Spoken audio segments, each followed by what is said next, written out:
This is Modern Mindset, the show where we discuss the psychology and emotions of finance and business. I'm your host, Adam Cox, and joining me today is Ionut Iulian, an author of a brand new book that's being released very soon, which is Live, Love, Dream. Welcome to the show. Thank you, Adam. Thank you for having me here.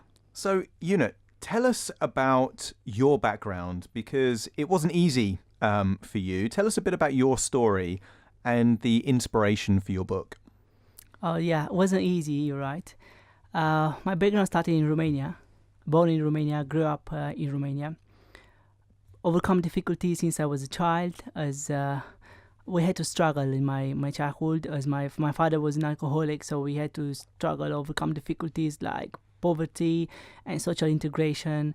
And that was fun until the age of 10, when I had to drop out of school to start to work, to provide food for my younger sister and for my family.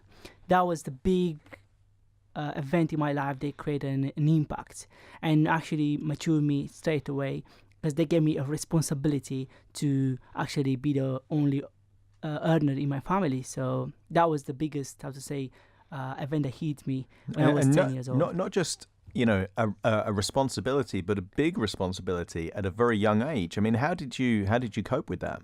Yeah, well, I started crying in the first moment. My mom would say, you can't go anymore to school, you have to go to work, as your father doesn't bring money home. So, because I had a younger sister as well, and I say, okay, I sacrificed myself. At that point in my life, I didn't know what I'm doing exactly. I was pushed, more than a choice. It wasn't a choice. So I think in life, there are things that you can change, and there are things that you have to accept it. So for me, that time, I had to accept it. That was a must. I had to do it. So that's why that was 10 years old. And later on, I understood what happened and how much it damaged me, my self-esteem and everything, because I wanted to go to school and have friends and, at that age. But then another event comes later on when something even bigger happened. So that in that point, I started crying in the first time. But then, as I said, it wasn't my choice. So I had to do it. I was pushing to do it. Well, I mean, it sounds, and talk about, a hard road. So you have to be the provider for the family at 10 years old. And then how old were you when then suddenly you were abandoned? I was 14. 14. And at the age of 14, and my sister at that time was 12. Yeah, well, I would say middle age, but then still you in that process of developing yourself. So I think there's an age in your life where you really need your parents, both of them. So we haven't, and that happened. This came the biggest time of my life was 17th December 2004, just before Christmas they left. Wow. And remember, we are so poor. We are the poorest family in the village. So we had no electricity, nothing to warm up, and no food. And for nearly 3 months, we had to survive, me and my younger sister, looking in the bins, homeless, ask for food, neighbors. And that was a time that we learned how to survive. And I think that time, I was born again in my mind. And I actually became a new person, because I had to do something to survive. So if you don't, you're going to die. So I had even 3-4 days with no food.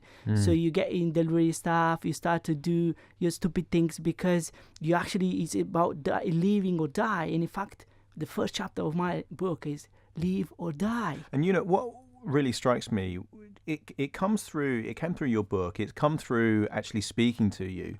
You are a man that has lots of energy and passion. You have a story that I think would have broken a lot of people and left them helpless and angry with the world.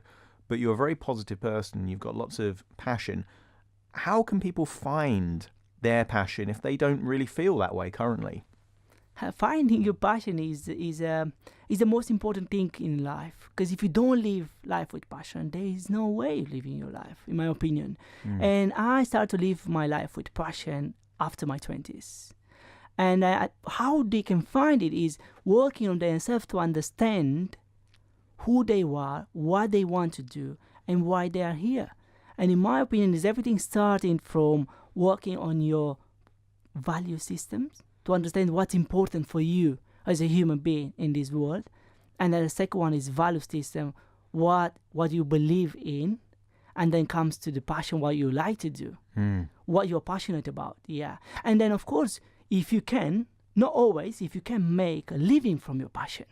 This is the difference. And you can be passionate about something, but doesn't necessarily need to be a living worth living. But if you do that, I think is the best thing that can happen. Let's say, because I know your book is on Amazon, I believe. Yeah, true. Where let's say that someone doesn't have, and I thoroughly recommend the book, but let's say they don't have the time to read the book. Can you give us like 2 or 3 practical tips that can move us already in that kind of direction? Yeah, the first is self-discipline. And regarding to your job, or if you're a freelancer, discipline yourself to do what you have to do every single day. This is the first step, self-discipline. And that will help you so much because you have to do the things that you have to do and take action. When you're disciplined enough and respect yourself enough, you'll do the things. So self-discipline is the first one. The second one, and I say, manage your time and manage your research. Be a good manager. Be a good manager about your thoughts, about your things that you have to do every day. Manage yourself, which is very, very important. Know when to listen, when to speak, when to do the things. So time management, and actually you can't manage time, but you can manage yourself in time and your resources. So self-discipline and time management. And of course, the third one, I coming back to say, writing and reading every single day. That will help you to become knowledgeable and to actually growing up and discover and learn new things every single day, as life is a journey. So Yunus, tell us again the name of your book and where we can get it from. Yeah, Live, Love, Dream on Amazon and Waterstone at the moment. And of course, on the 22nd of March, we'll have a book launch officially in a Hilton Hotel in Mayfair from 6 to 9 p.m. Perfect. Ionut, thank you so much. You've been a fantastic guest, so thank you for joining me on the show. Thank you so much. It was a pleasure to inspire and serve the community. And to you at home, thanks for joining me on Modern Mindset. I've been Adam Cox in association with Share Radio. Join me again next week for more.